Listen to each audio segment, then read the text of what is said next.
أنفسنا ومن سيئات أعمالنا من يهده الله فلا مضل له ومن يضلله فلا هادي له ونشهد أن لا إله إلا الله وحده لا شريك له ونشهد أن سيدنا وسندنا ونبينا وشفيعنا وهادينا ومرشدنا ومأوانا وملجانا ومولانا محمدا عبده ورسوله صلى الله تعالى على آله وأصحابه وأزواجه وذرياته وبارك وسلم تسليما كثيرا كثيرا. أما بعد فأعوذ بالله من الشيطان الرجيم. بسم الله الرحمن الرحيم. والذي بعث في الأميين رسولا من أنفسهم يتلو عليهم آياته ويزكيهم ويعلمهم الكتاب والحكمة وإن كانوا من قبل لفي ضلال مبين. صدق الله مولانا العلي العظيم وبلغنا رسوله النبي الكريم ونحن على ذلك لمن الشاهدين والشاكرين والحمد لله رب العالمين. اللهم صل على سيدنا محمد وعلى آل سيدنا محمد وبارك وسلم. اللهم صل على سيدنا محمد وعلى آل سيدنا محمد وبارك وسلم. اللهم صل على سيدنا محمد وعلى آل سيدنا محمد وبارك وسلم.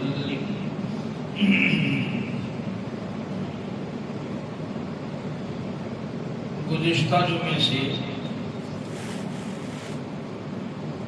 سرکار دو جہاں حضرت محمد الرسول اللہ صلی اللہ علیہ وسلم کے میلاد کے تعلق سے کچھ باتیں عرض کی تھی.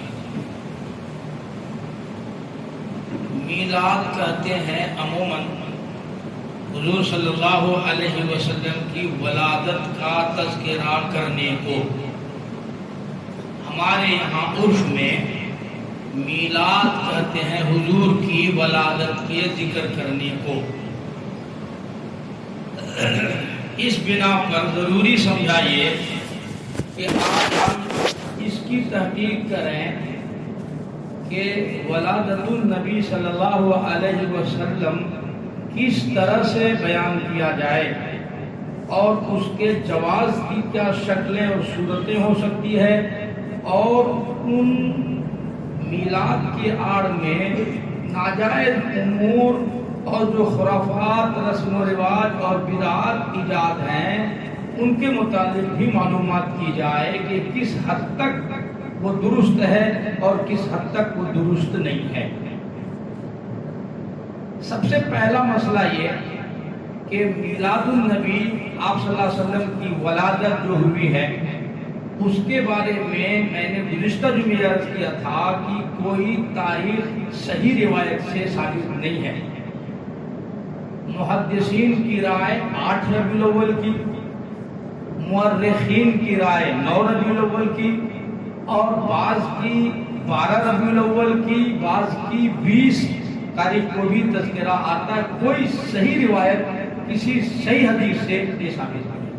البتہ ایک چیز تو 100% صحیح ہے کہ جب آپ کی ولادت ہوئی پیر کا دن صبح صادق کا ہوتا ہے. دن پیر کا، یہ بات تو طے شدہ ہے. البتہ تاریخ میں بہت سارے اختلافات ہیں. اب بعض علماء یہ فرماتے ہیں، یہ لکھتے ہیں کتابوں میں کہ میلاد نبی یعنی نبی صلی اللہ علیہ وسلم کی پیدائش، نبی کی پیدائش. اب اگر نبی کی پیدائش کا تذکرہ آئے گا تو نبی تو دنیا میں 1,40,000 ہیں، حضرت آدم سے حضور تک.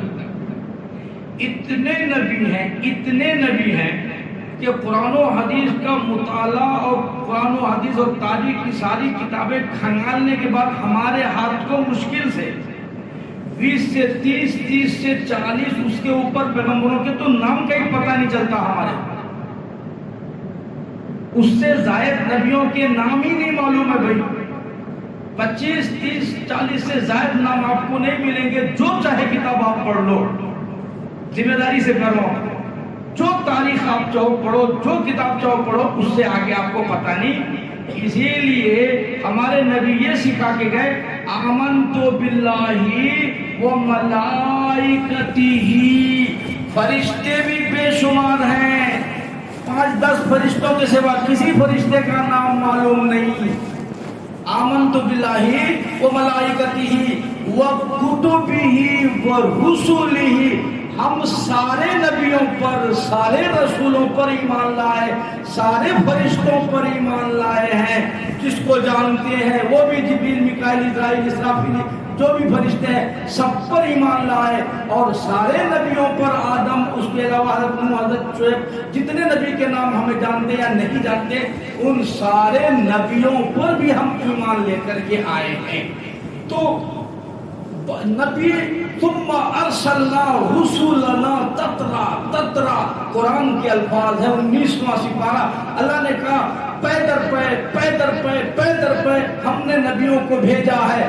بعض اوقات میں دنیا میں کئی نبی ہوتے تھے, کوئی علاقے کے نبی, کوئی محلے کے نبی, کوئی ملک کے نبی, کوئی خاندان کے نبی, کوئی قبیلے کے نبی. ایک وقت میں کئی نبی ہوتے تھے. یہ گزشتہ بول رہا ہوں, ہمارے نبی سے پہلے. تو ہمارا ایمان ہم سارے نبیوں پہ. تو جب میلاد نبی کا آئے گا تو سارے نبیوں کی میلاد کوئی کیسے منائے گا؟ 1,40,000 24,000 نبی دنیا میں ہیں اور پورے سال کے دن 360 ہیں.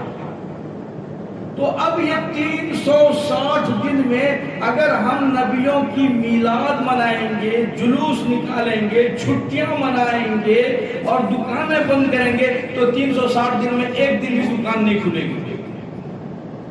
ایک دن بھی دکان نہیں, پورا ہڑتال ہو جائے گا, مارکیٹ بند, زندگی ٹھپ وغیرہ وغیرہ. اللہ تبارک تعالیٰ نے اپنے پیغمبر کے ولادت کی تاریخ کو متعین کیا ہی نہیں تاکہ امت اس مصیبت میں پڑے ہی نہیں,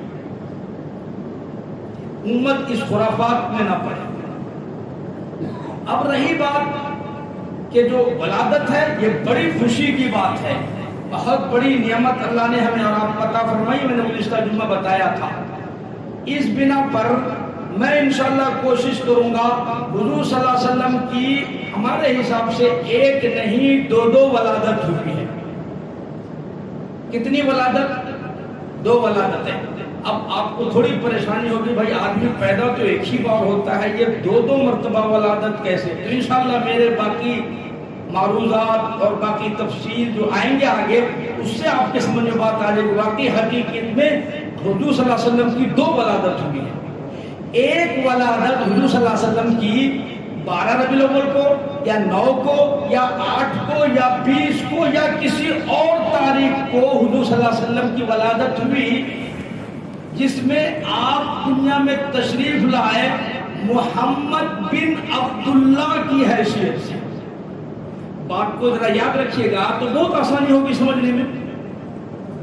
ایک ولادت ہوئی جسمانی, جو 9 کو 8 کو 12 کو 20 کو یا کسی تاریخ کو, اس دن آپ دنیا میں تشریف لائے تو آپ کا نام رکھا گیا محمد, اور آپ کا تعارف ہوا دنیا میں کیا بول کر؟ محمد ابن عبداللہ ابن عبد المطلب ابن ہاشم ابن کساب ابن کلائی ابن مرہ ابن کعب ابن لوی ابن غالب ابن فہد ابن ملک ابن زرار ابن نضر. یہ 19 سلسلہ ہیں ہمارے نبی کے, جو حدیث کی اور تاریخ کی کتابوں سے سندن ثابت ہے اور صحیح ہے. میرے نبی نے اس سے آگے کی سند بیان کرنے سے منع فرمایا, اور بہت سارے لوگ وہاں سے اور آگے بیان کرتے ہیں, اور وہ حضرت آدم تک لیا کر کے 80 واسطوں سے کرتے, لیکن اس کی ضرورت نہیں ہے. یہاں تک جو تاریخ کی کتابوں میں ہے, جو میں نے آپ کو سنایا, یہ محفوظ ہے اور حضور سے یہ ثابت ہے. اس سے آگے میں بھی نہیں رہتا, اب مجھے یاد نہیں. تو 12 ربیع الاول کو 9 ربیع الاول کے یا جس تاریخ کو بھی پیدائش ہوئی, تو آپ دنیا میں تشریف لائے اس حیثیت. کیا حیثیت سے؟ محمد ابن عبداللہ. لیکن ایک اور ولادت ہوئی ہے، یہ جسمانی ولادت تھی۔ 40 سال کے بعد آپ کی روحانی ولادت ہوئی ہے۔ 40 کے بعد آپ کی روحانی ولادت ہوئی۔ جب روحانی ولادت ہوئی تو آپ دنیا میں اس وقت تشریف لائے، اور یوں کہیے کہ دنیا پہ ظاہر ہوئی آپ کی حیثیت۔ محمد ابن عبداللہ کی حیثیت ظاہر نہیں ہوئی ہے، اب آپ دنیا میں محمد رسول اللہ صلی اللہ علیہ وسلم کی حیثیت سے دنیا میں تشریف لائے۔ لیکن چاہے محمد بن عبداللہ ہو یا محمد رسول اللہ ہو، محمد بن عبداللہ بھی ہمارے لیے جو ہے نعمت ہے، اور محمد الرسول اللہ صلی اللہ علیہ وسلم کی حیثیت سے جب آپ مکے کے سامنے پیش کیے اپنے آپ کو کہ لوگوں میں محمد اللہ کا رسول ہوں، جس میں ابو جہل ناراض ہوا، خاندان والے ناراض ہوئے۔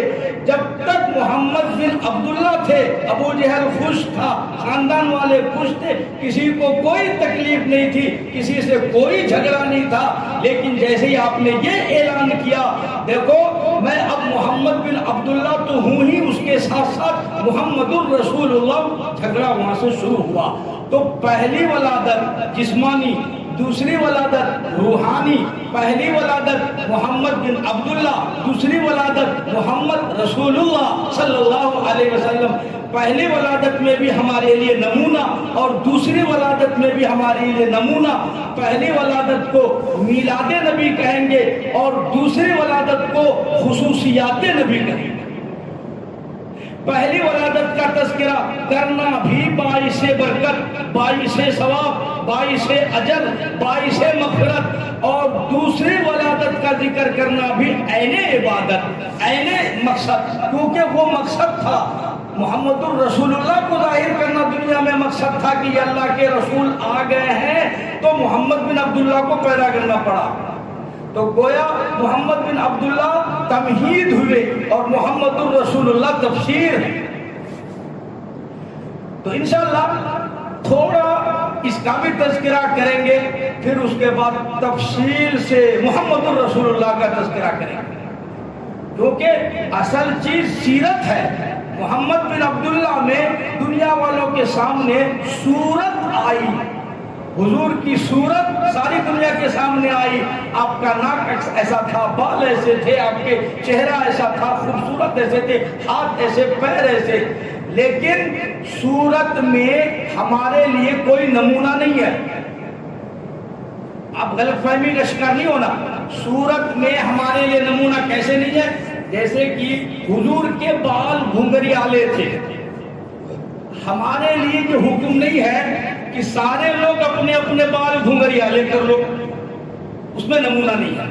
حضور صلی اللہ علیہ وسلم کا چہرہ گندمی رنگ کا کلر کا تھا، تو سارے کالے والے حبشہ والے کو یہ حکم نہیں ہے کہ تم اپنا چہرہ گندمی کلر کا کر لو، اور جو ہے افریقہ والوں کو یہ نہیں کہا گیا کہ تم اپنا چہرہ گورے سے کلر والا کر لو، یہ حکم ہمارے کو نہیں ملا۔ آپ صلی اللہ علیہ وسلم کا چہرہ ایسا، ناک ایسا، نقشہ ایسا، صورت ایسی، یہ تمام چیزیں ہیں، لیکن اس میں ہمارے لیے تذکرہ، اس میں ہمارے لیے نمونہ نہیں ہے۔ نمونہ کب شروع ہوتا ہے؟ 40 سال کے بعد، جب آپ محمد الرسول اللہ بن کر تشریف لائے اور آپ کا 12 ربیع الاول کو آپ کا جمال دنیا میں ظاہر ہوا۔ جمال میں ہمارے لیے نمونہ نہیں، 40 سال کے بعد آپ کا کمال دنیا میں ظاہر ہوا، کمال میں ہمارے لیے نمونہ ہے۔ اب نمونہ بنے گا، حضور کلمہ ایسا پڑھتے تھے، تمہیں ایسا پڑھنا پڑے گا۔ حضور کی نماز ایسی تھی، تمہیں نماز ایسی ہی پڑھنی پڑے گی۔ حضور کا عقیدہ ایسا تھا، ایسا عقیدہ بناؤ۔ حضور کی راتیں ایسی تھی، اپنی رات ایسی بناؤ۔ حضور کا دن ایسا تھا، اپنا دن ایسا بناؤ۔ حضور کی گفتگو، عادت، اخلاق، کردار، اوصاف یہ میرے نبی کے تھے، تم بھی اپناؤ۔ تو 40 سال کے بعد جب کمال دنیا میں ظاہر ہوا ہمارے لیے نمونہ آیا۔ اسی لیے بہت سارے لوگ کیا کرتے ہیں، 12 ربیع الاول کو حضور کا جمال خوب بیان کرتے ہیں اور کمال کو چھوڑ دیتے ہیں۔ کیوں؟ جمال بیان کرنے میں ذمہ داری نہیں آتی ہے، کوئی ذمہ داری نہیں بھائی حضور کی آنکھ کیسی تھی ہمیں ضرورت نہیں بنانے کی، ہماری جیسی ہے ٹھیک ہے، حضور کے بال جیسے تھے ویسے بنانے کا حکم نہیں ہے ٹھیک ہے، حضور کے ہاتھ جیسے تھے ویسے ہمیں ہاتھ بنا لو اس میں ہمارے لیے نمونہ نہیں، پیر جیسے ہم کو حکم نہیں ویسے ہی پیر بنا لو، نہیں اللہ نے جو بنایا ٹھیک، تو اس میں کوئی ذمہ داری نہیں ہوتی ہے۔ اسی لیے میلاد کے جلسے میں دھواں دھاڑ حضور کی ولادت اور جسمانی جمال بیان کیا جاتا ہے، جب کمال بیان کرنے کی بات آتی ہے خاموش نہیں صاحب، جمال بیان ہو گیا، مٹھائیاں بانٹو، شیرینی بانٹو اور جو ہے لڈو بانٹو، تقسیم کرو، جو مرضی وہ کرو، خوشی خوشی خوشی۔ اب کمال جب بیان کرنے کی بات آتی ہے تو ذمہ داری بڑھ جاتی ہے نا، اب ذمہ داری بڑھ جاتی ہے کہ بھائی آپ کو اس طرح اخلاق بنانا پڑے گا، ایسی راتیں ہونی چاہیے، ایسا دن نماز ایسی ہونا چاہیے، چہرہ ایسا ہونا چاہیے، لباس ایسا ہونا چاہیے، وضع قطع، یہ ساری باتیں ذمہ داری کی شروع ہو جاتی ہے، تو اکثر میلاد کے جلسے میں وہ ذمہ داری والی بات ہی ختم ہوتی اور جسمانی ولادت کا خوب تذکرہ ہوتا ہے انشاءاللہ۔ یہاں آپ تمام حضرات سمجھدار ہیں، جسمانی ولادت کے لیے بہت زیادہ تذکرہ کرنے کی ضرورت نہیں ہے، انشاءاللہ روحانی اور کمالات آپ کا اب یہاں سے انشاءاللہ خوب سنیں گے اور سنائیں گے، اور انشاءاللہ عمل کرنے کی ہمت اور کوشش کریں گے، نیتیں کے اشارے کریں۔ چلیے پہلے تھوڑا سا جمال آپ کا میں عرض کر دوں، تھوڑا سا جمال۔ حضور صلی اللہ علیہ وسلم 12 یا 9 ربیع الاول کو علماء نے لکھا ہے صبح صادق کا وقت تھا اور حضور صلی اللہ علیہ وسلم کی پیدائش کا وقت تھا۔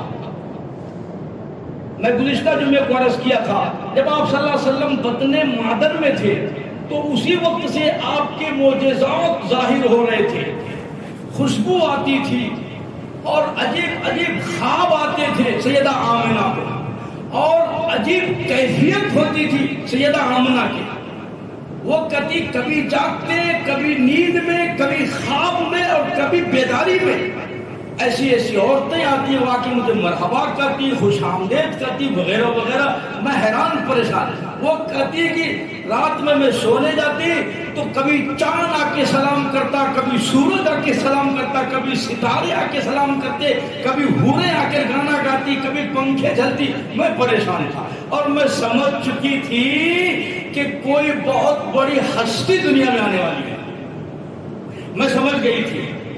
چنانچہ یہی وجہ تھی ابرہا یمن کے بادشاہ نے جب بیت اللہ ڈھانے کے لیے مکے پر چڑھائی کی، خانہ کعبہ کو گرانے کا چیلنج کیا، اس نے پاورفل تھا، جیسا آج جو سپر پاور ہے وہ جس ملک پہ چاہے بمباری کر لے، جس ملک کو چاہے قبضہ کر لے، جس ملک کو چاہے الٹ پلٹ کر دے، آج کوئی آنکھ بلانے والا اس سے نہیں ہے۔ اسی طرح کے ابرہا تھا اور مکے والے غریب، عبد المطلب غریب آدمی بیچارے کھانے کے لالے، ابرہا ہاتھیوں والی فوج لے کر آیا اور بیت اللہ کو گرانے کی اس نے قسم خالی ٹھان لی۔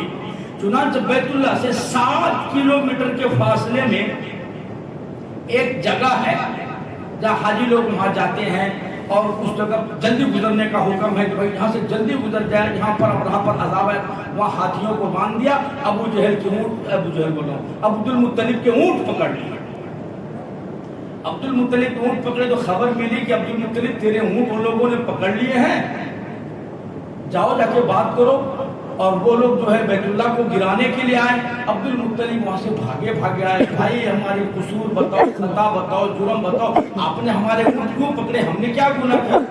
تو ابرہا کہنے لگا کہ کمال بے وقوف کے آدمی ہو، ارے ہم تمہارا بیت اللہ گرانے کے لیے آئے ہیں، ہم نے سوچا اسی بہانے سے تم آؤ گے بیت اللہ کی بات کرو گے، تم تو بیت اللہ چھوڑ کر کے اپنے اونٹ کی بات کر رہے ہو۔ ارے تم اونٹوں کی بات کرتے ہو، یہ نہیں کہتے کہ تمہارا بیت اللہ پر ہم چڑھائی کریں گے، ملیا میٹ کر دیں گے، گرا دیں گے، اس کے بعد ہم نے یمن میں اسی طریقے کا بیت اللہ بنایا ہے اور وہاں پھر عبادت ہوگی، تمہارا بیت اللہ ختم۔ تو عبد المطلب گرچہ کافر تھا، عبد المطلب اس وقت اسلام تو نہیں آیا تھا نا، اسلام نے قرآن نے ایک تاریخی جواب دیا، اس کو آپ نوٹ کر لو اور ہر بندہ جائزہ لو یار، اپنا جائزہ لو۔ عبد المطلب یوں کہنے لگے، بھائی دیکھو اونٹ میرے ہے، اس کی بات میں کروں گا، بیت اللہ میرا نہیں ہے، وہ تو اللہ کا ہے، وہ اللہ اس کا حساب کتاب جانے، میری ذمہ داری نہیں، میں تو صرف متولی ہوں، میں تو صرف صدر ہوں، میں تو صرف سیکریٹری ہوں، باقی گھر تو وہ اللہ کا ہے، میرا نہیں ہے۔ جس کا گھر ہے وہ جانے، تو جانے، میں بیچ میں نہیں آتا۔ اونٹ میرے ہیں، میری بات کرو، اونٹ چھوڑو۔ اب رہا کیا آدمی ہے، ہم سوچے کہ مقابلہ ہوگا، میری طرف سے ہاتھی، ادھر سے اونٹ، مقابلہ ہوگا، فوج ہے، طاقت ہے، لیکن کچھ نہیں۔ حضرت عبد المطلب اپنے اونٹ چھوڑا کے گھر لے کے آ گئے، وہاں وہ جواب دے دیے، لیکن دل میں بڑی پریشانی تھی، اللہ ہوگا کیا؟ اتنا یقین تھا کہ اللہ تبارک تعالیٰ کی طرف سے ضرور کچھ نہ کچھ فیصلہ ہوگا، اس کے باوجود دل مطمئن نہیں ہوا۔ حضرت عبد المطلب نے آمینہ کو فرمایا کہ بیٹی آؤ تم میرے ساتھ بیت اللہ میں چلو۔ حضرت آمینہ پیچھے پیچھے عبد المطلب آگے، اور جانے کے بعد حضرت عبد المطلب نے اللہ سے صرف اتنی درخواست کی، اے اللہ ہم نے بشارت سنی ہے اس بچے کی جو ابھی دنیا میں آنا باقی ہے کہ اس کا نور چمکے گا ساری دنیا میں، اور اس نے تو خانہ کعبہ کو گرانے کی قسم کھا رکھی ہے، اللہ آپ جانے، آپ کا گھر جانے، ہم تو بہت کمزور ہیں، ہم اس سے نہیں لڑ سکتے، آپ اس کا اچھا انتظام کر دیجیے۔ چنانچہ واقعات میں لکھا، سورۃ فیل کا ترجمہ پڑھواؤ۔ سورہ فیل اسی موقع سے نازل ہوئی تھی کہ اللہ تبارک تعالیٰ نے اس کا انتقام لیا۔ ہاتھیوں کی فوج کے مقابلے میں وہ ابابیل نامی چھوٹی چھوٹی پرندہ ہے، آج بھی وہ بیت اللہ میں چکر لگاتی ہے، اتنی چھوٹی سی، میرے خیال سے مشکل سے 50 60 70 گرام سے زائد کی نہیں ہے، وہ آج بھی بیت اللہ میں طواف کرتی ہے، اور اللہ تبارک تعالیٰ نے قیامت تک کے لیے اس پہرے کا انتظام کر رکھا ہے۔ وہ چھوٹی چھوٹی پرندہ اپنے پروں میں، پیروں میں، چونچ میں معمولی سے پتھر کتنے آئیں گے، مشکل سے 10 گرام 12 گرام 15 گرام کے اٹھاتی، اور وہ ہاتھیوں کی وادی محشر میں جو ان کے ہاتھی بندھے ہوئے تھے ان پتھروں کو پھینکنا شروع کر دیا۔ ان پرندوں نے جس ہاتھی کو لگتا بندوق کی گولی کی طرح وہ پار کر جاتا، ہاتھیوں کا کچمبر بن گیا، ہاتھیوں کا، سارے ہاتھی مارے گئے، سارے فوجی اس کے مارے گئے۔ وادی محشر میں وہ جگہ اب بھی موجود ہے۔ ابرہا بچ گیا، بھاگا وہاں سے بے ساختہ۔ قرآن کہتا ہے الم یجعل کیدہم فی تضلیل، آپ نے دیکھا نہیں ہاتھی والوں کو اللہ نے کس طرح ذلیل کیا۔ وارسل علیہم طیرا ابابیل، ابابیل نے کس طریقے سے پتھر بازی کی۔ آج کوئی آدمی اگر کہے کہ کیا ابابیل کے چونچ میں اتنی طاقت ہے کہ وہ ہاتھیوں کو پار کر جائے، تو ہم کہتے ہیں ایک چھوٹے سا جو ہے بندوق کی گولی ہوتی ہے، آپ ایک مشین بنائے، اس گولی کو اس میں ڈالے اور اس کے بعد ہاتھی پر چلائیں تو وہ آر پار کر جاتا ہے، اور آپ ہاتھ سے چلائیں گے تو آر پار نہیں ہوگا۔ آپ کی بنائی ہوئی مشین میں اتنی طاقت ہے کہ وہ آر پار کر جائے، اور پروردگار عالم ابابیل کے چونچ میں اور ابابیل کے پیروں میں کیا وہ اتنی طاقت نہیں دے سکتا ہے کہ وہ ہاتھیوں کے آر پار کر جائے؟ کوئی آدمی ہے اعتراض کرنے والا؟ جو خدا بندوق میں وہ طاقت رکھ سکتا ہے، وہ ابابیل کے چونچ میں بھی وہ طاقت دے سکتا ہے، پرندوں کے پروں میں، اور اللہ پاک ان کے پیروں میں وہ طاقت دے سکتا ہے، ہاتھیوں کو تہس نہس کیا جائے۔ چنانچہ وہاں سے وہ بے ساختہ بھاگا ابرہا، گرتا پڑتا گیا، وہ اس میں تو نہیں مرا، البتہ اس کو کوڑ کی بیماری لگی۔ وہاں سے آنے کے بعد جو پرندوں نے پتھر مارے تھے اس میں اس کو جو لگی ہے چوٹ، تو جہاں جہاں لگی وہ حصہ سڑ گیا، گل گیا۔ جب سڑ گیا تو اس کے ہاتھ کاٹے گئے، آگے سڑنا شروع ہوا، پھر کاٹا، پھر آگے، پھر کاٹا، ہاتھوں سے مفلوج، پیروں سے مفلوج، پھر بھی اللہ اس کو زندہ رکھا۔ اب وہ کھانے کا محتاج، پینے کا محتاج، چلنے پھرنے کا محتاج۔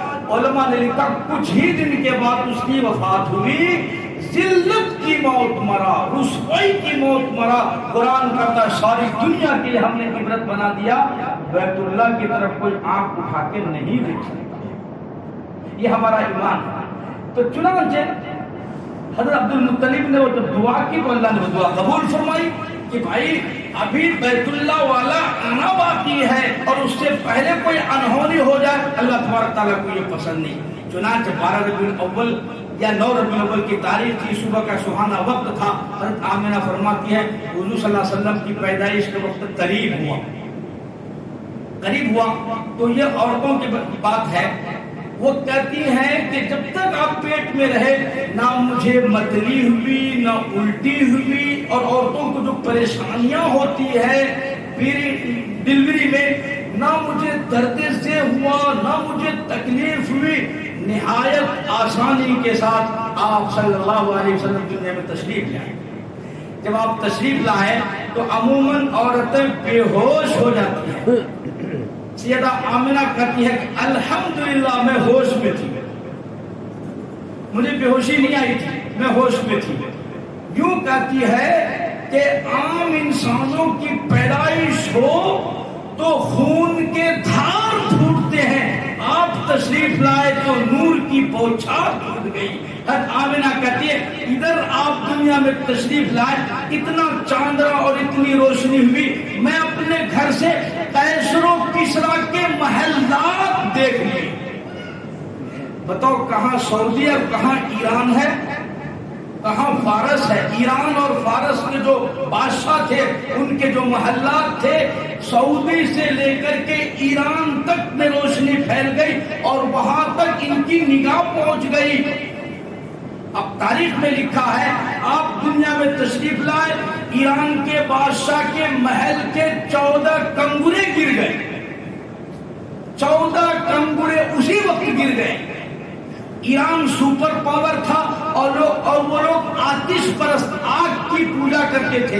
تاریخ میں لکھا 1000 سال سے آگ کی پوجا ہو رہی تھی، کبھی اس کو بجھنے نہیں دیا گیا تھا۔ کتنے سالوں سے؟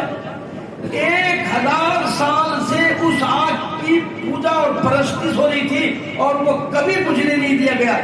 ہمارے یہاں ہندوستان میں بھی لوگ آگ کی پوجا کرتے، شاید اسی نسل سے، بجھنے نہیں دیتے۔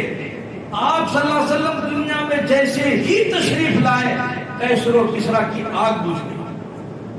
1000 سال کے بعد اس کی آگ بجھ گئی، سارے ملک کے نجومی اکٹھے ہوئے۔ 1000 سال کے بعد آگ بجھنے کا کیا مطلب؟ سارے نجومی، پادری، علماء جو ان کے بڑے تھے سب اکٹھے ہوئے، کہا کہ ہمیں اس کی جو ہے پیشین گوئی بتاؤ، آگ کیوں بجھی؟ تو سارے نجومی پادری کہنے لگے ایسا لگتا ہے کہ آپ کی حکومت اب بجھنے والی ہے اور اس کا بجھانے والا آ گیا۔ چنانچہ ایران کے بادشاہ نے اپنے وزیروں کو دوڑایا، اس تاریخ میں پتہ لگاؤ دنیا میں کہاں کہاں بچہ پیدا ہوا اور کون کون بچہ پیدا ہوا، کہاں کہاں پیدا ہوا، کون کون پیدا ہوا۔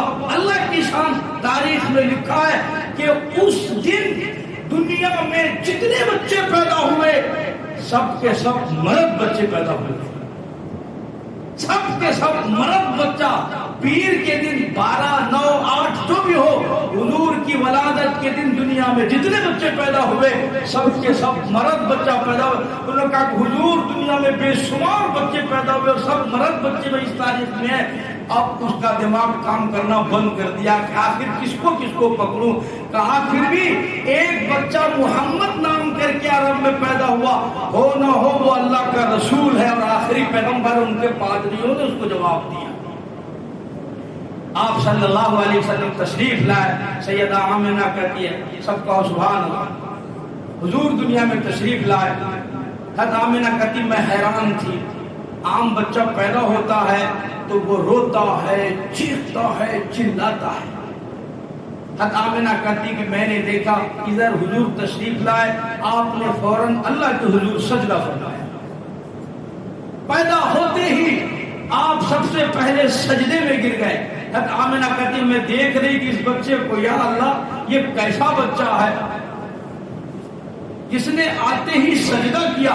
پھر آمنہ کہتی کہ حضور ہاتھ اٹھا کے انگلی کا کچھ اشارہ کر رہے تھے، اس طرح سے گویا ساری دنیا کو یہ پیغام دے رہے تھے لوگوں میں صرف ایک اللہ کی عبادت کے لیے دنیا میں پیدا کیا گیا، ایک پروردگار کی عبادت کے لیے، اس ایک کے سوا میرا کوئی نہیں. چونکہ عرب میں بہت سارے خدا تھے، 360 تو بیت اللہ میں رکھے تھے، 360 خدا بیت اللہ میں. سفر کے الگ، حضر کے الگ، گھر کے الگ، جیب کے الگ، دکان کے الگ. یہاں بھی ویسے ہوتا ہے نا، یہاں بھی ویسے قریب قریب، گھر میں الگ، دکان میں الگ، مکان میں الگ، دیول میں، جہاں مرضی جو. اس سے زائد خرافات وہاں تھے.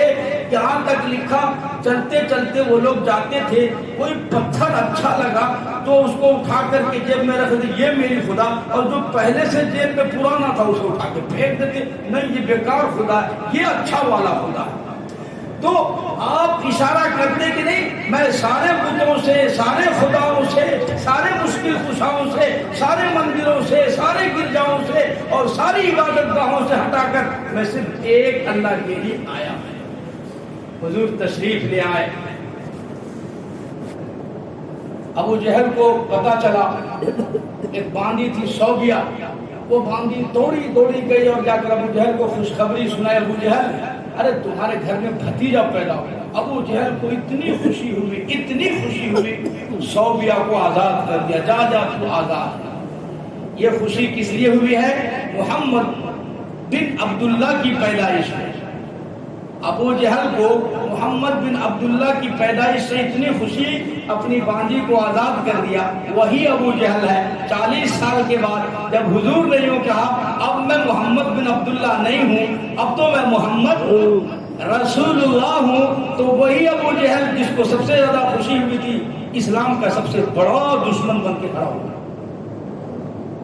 حضور نے فرمایا، توجہ کیجئے گا، حضور نے فرمایا ساری امت میں ایک فرعون تھا. موسیٰ علیہ السلام کے لیے بھی ایک فرعون تھا، عیسیٰ علیہ السلام کی امت میں بھی ستانے والا. فرعون کہتے ہیں ظلم کرنے والے کو. فرعون کا نام اصل میں فرعون نہیں تھا، وہ تو ظلم زیادتی اتنا کرتا تھا کہ اس کا نام فرعون پڑ گیا. فرعون یہ جو ہے عبرانی زبان کا لفظ ہے جس کے معنی ظلم کرنے والا، زیادتی کرنے والا، قتل و غارت گیری کرنے والا، اس لیے اس کا نام فرعون پڑ گیا تھا. باقی دنیا میں بہت فرعون آئے ہیں لیکن موسیٰ علیہ السلام کا فرعون زیادہ مشہور ہو گیا. تو حضور نے فرمایا ہر امت میں ایک فرعون تھا، میری امت کا فرعون کون؟ سمجھ گئے آپ؟ الحمدللہ میری امت کا فرعون ابو جہل. یہ کون ابو جہل ہے؟ توجہ کیجئے گا، میں بات سمجھانا چاہتا ہوں. حضور محمد بن عبداللہ کی حیثیت سے آئے تو یہ خوشی میں باندی آزاد کر دیا، اور جب محمد رسول اللہ کی حیثیت سے آپ ظاہر ہوئے تو یہ سب سے بڑا دشمن آپ کا بنا اور اس امت کا فرعون بنا ابو جہل. اور آگے چلیے، حضور صلی اللہ علیہ وسلم، عام انسانوں کی پیدائش ہوتی ہے تو اس کی ناف کاٹنے کی ضرورت پڑتی ہے. آپ کا ناف کٹا کٹایا تھا. عام انسانوں کی پیدائش ہوتی ہے تو اس کا ختنہ کیا جاتا ہے 7ویں دن، اس کو نہلایا جاتا ہے، دھلایا جاتا ہے، پاک کیا جاتا ہے. آپ صلی اللہ علیہ وسلم مختون پیدا ہوئے، ختنہ کیا ہوا پیدا ہوا. عام انسان پیدائش ہوتی ہے وہ غلیظ ہوتا ہے، ناپاکی لگتی ہے. آپ صلی اللہ علیہ وسلم اپنی ماں کے پیٹ سے پاک پیدا ہوئے. قرآن ہے، آپ صلی اللہ علیہ وسلم ماں کے پیٹ سے پاک پیدا ہوئے. 7 دن کے بعد آپ صلی اللہ علیہ وسلم کے بال اتارے گئے، عقیقہ کیا گیا، نام رکھا گیا محمد. تو سارے مکے والے پریشان، بھائی عبد المطلب یار یہ آپ نے کیسا نام رکھا ہے؟ آج تک کسی کا نام محمد ہم نے نہیں سنا. حضرت عبد المطلب نے آپ کا نام محمد رکھا اور آپ کی امی نے آپ کا نام احمد رکھا. توجہ کیجئے گا، ترجمہ دونوں کا سیم ہے. محمد جس کی بہت زیادہ تعریف کی جائے، احمد جس کی بہت زیادہ تعریف کی جائے. تو مکے والے کیا لگے کہ بھائی تمہارے بیٹے میں ایسی کیا خصوصیت ہے جو سارے لوگ اس کی تعریف کریں؟ تو عبد المطلب نے کہا ایک وقت آئے گا ساری دنیا میں صرف میرے بیٹے کا ہی نام ہوگا اور دنیا میں کسی کا نام نہیں ہوگا، اسی لیے میں نے اس کا نام محمد رکھا. چنانچہ اللہ تبارک تعالیٰ نے ان دونوں ناموں کو قبول فرمایا، دنیا والوں کے لیے محمد اور آسمان والوں کے لیے احمد صلی اللہ علیہ وسلم مقرر ہوا. داعیاں آئی، اس زمانے میں رواج تھا، مکے کا ماحول اچھا نہیں تھا اور بیماریاں تھی، تو بچوں کو گاؤں کھیڑے میں بھیجتے تھے تاکہ صاف ہوا ملے، صحت اچھی ہو، زبان صاف سیکھ لے۔ تو ساری دائیاں آئیں اور آ کر کے مالداروں کے بچوں کا انتخاب کیا کہ ان کے بچوں کو پرورش کریں گے، دودھ پلائیں گے، زیادہ انعام ملے گا، زیادہ پیسے ملیں گے، زیادہ عزت ہوگی ہماری، وغیرہ وغیرہ۔ علماء لوگ کہتے ہیں، تاریخ لکھنے والے، کہ حضور کو یتیم غریب سمجھ کر کے کسی نے نہیں لیا۔ ہمارے علماء اس بات کو نہیں مانتے، سرے سے انکار کر دیتے کہ نہیں نہیں نہیں، یہ بات نہیں ہے، ہم اس بات کو تسلیم نہیں کریں گے۔ کیوں؟ وجہ ہے، یوں کہا کہ داعیاں آتی رہی جاتی رہی، انہوں نے حضور کو پسند نہیں کیا غریب سمجھ کر کے۔ ہمارے علماء یوں کہتے، وہ کون ہوتی حضور کو پسند کرنے والیاں؟ ہمارے نبی نے کسی دائی کو پسند کیا ہی نہیں، ہمارے نبی نے کسی بھی دائی کو پسند نہیں کیا۔ اور یہ قاعدے کی بات ہے کہ جب امانت حلیمہ کی ہو تو کوئی دوسری کیسے پسند کرے؟ حلیمہ کی امانت تھی وہ تو دوسری لے نہیں سکتی تھی۔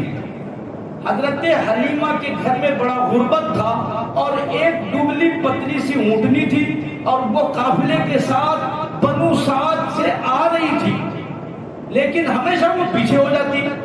شام کو ایک ساتھ ٹھہرتے اور سارے قافلے والے آگے نکل جاتے، یہ پیچھے ہو جاتی، پھر رات تک ان سے مل جاتے، پھر اگلے دن چلتے، پھر سارے قافلے والے آگے، ان کی اونٹنی پیچھے۔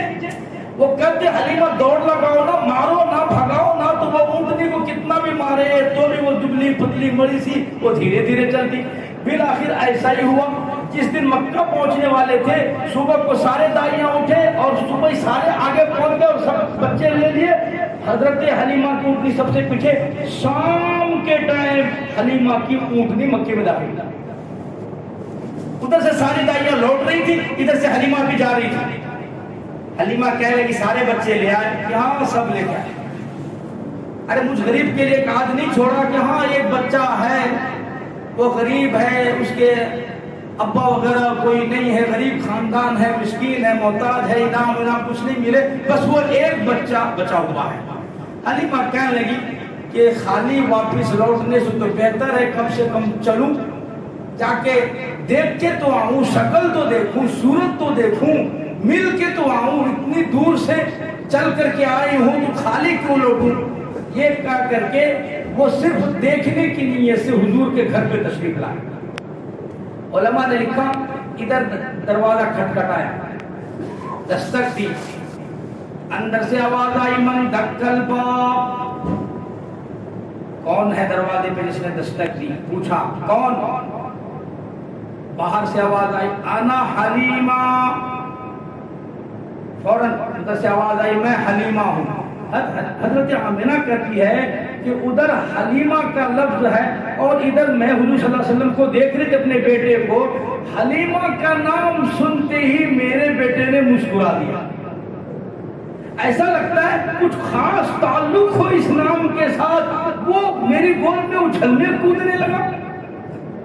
حضرت آمنہ سمجھ گئی اللہ کی طرف سے کوئی مدد ہے۔ ایک چٹی چادر تھی، وہ حلیمہ کہتی میں اس کو بڑھا دی حضرت آمنہ، اور بڑھانے کے بعد بچے کو سلا کر کے جلدی سے گئی، دروازہ کھولی اور وہاں سے حضرت حلیمہ اندر آئی، خابر اس کا باہر ہے، حضرت حلیمہ اندر ہے۔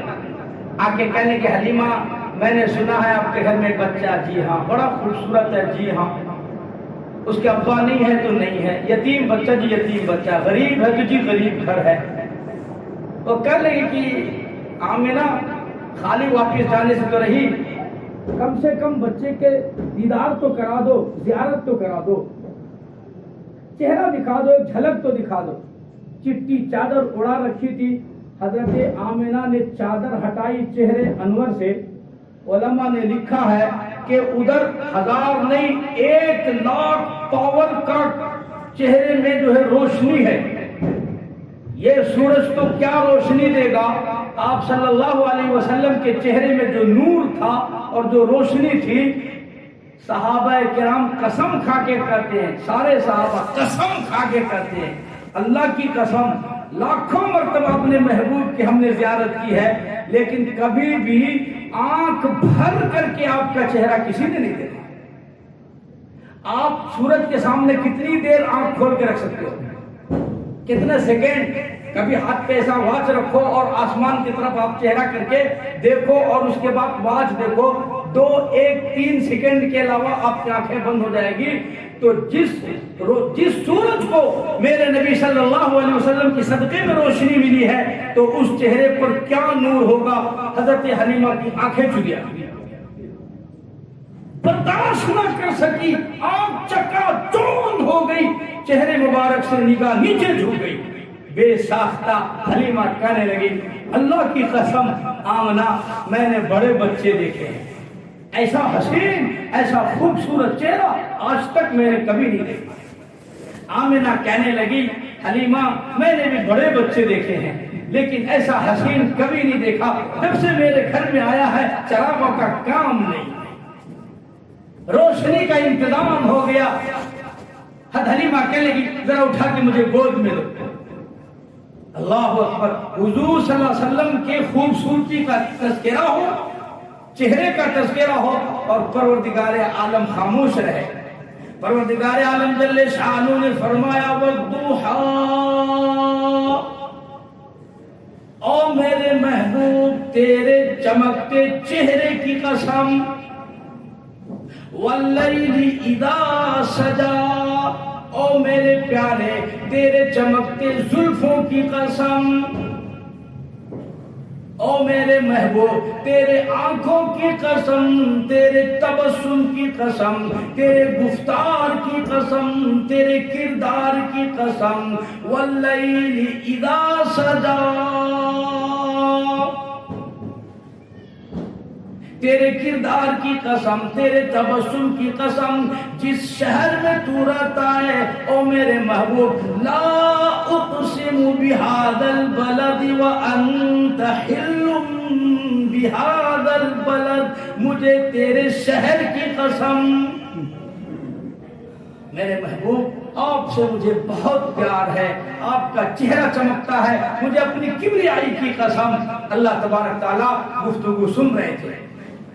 حلیمہ کہنے لگ گئی، آمنہ میں نے بنو سعد کے بچے دیکھے، مکے کے بچے دیکھے، مدینے کے بچے دیکھے، ایسا حسین ساری زندگی میں کبھی نہیں دیکھا۔ آمنہ کہنے لگ گئی، میں نے بھی بڑے بچے دیکھے، ایسا حسین کبھی نہیں دیکھا۔